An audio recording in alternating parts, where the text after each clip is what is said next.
Geronimo Stilton, The Secret of Cacklefur Castle. On a cheesy autumn afternoon.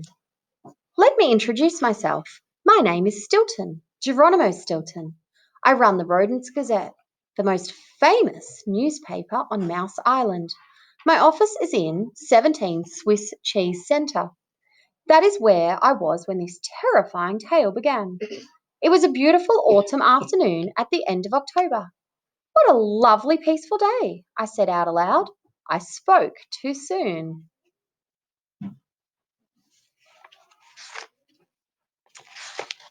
All of a sudden, the walls started to shake. Vroom! A loud, roaring sound filled my office.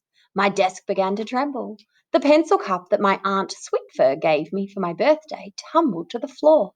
Holy cheese! I cried. Vroom, vroom! The roaring got louder. Then a mouse on a motorcycle rode through my door.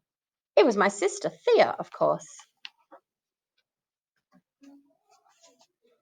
Thea! I squeaked. How many times do I have to tell you not to ride your motorcycle into my office? I'm worried about you, Geronimo, Thea said. You have not written a new book in a long time. What's wrong? Thea is a special correspondent for the Rodents Gazette. Still, I do not appreciate her sticking her snout into my business. I pointed to the pile of papers on my desk. I am too busy to write, I said. There is lots of other work to do around here. Thea frowned. This is not like you, Geronimo.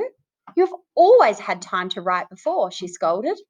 Then she peeled out of the office, her tires squealing. I sighed and sat down at my desk. What could I do?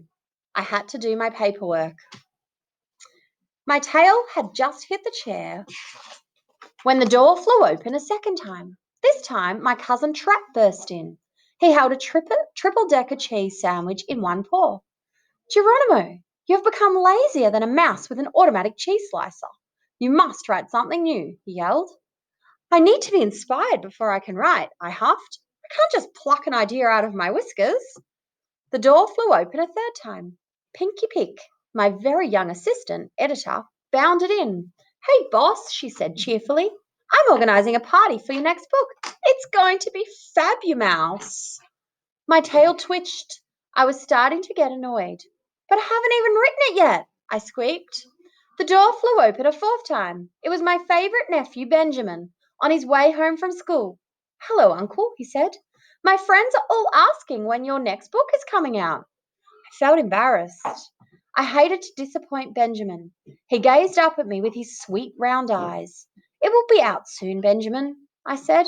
I promise. Trap, Pinky, and Benjamin left me to my work.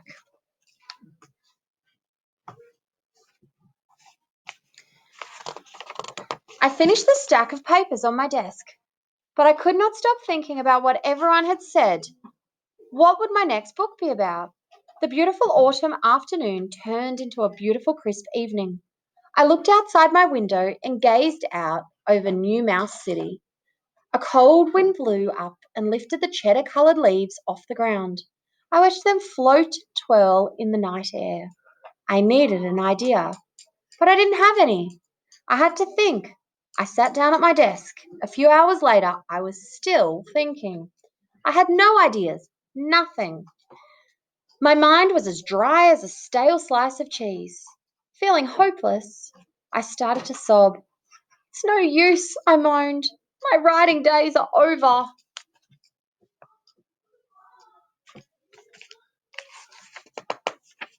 And I'll leave it there.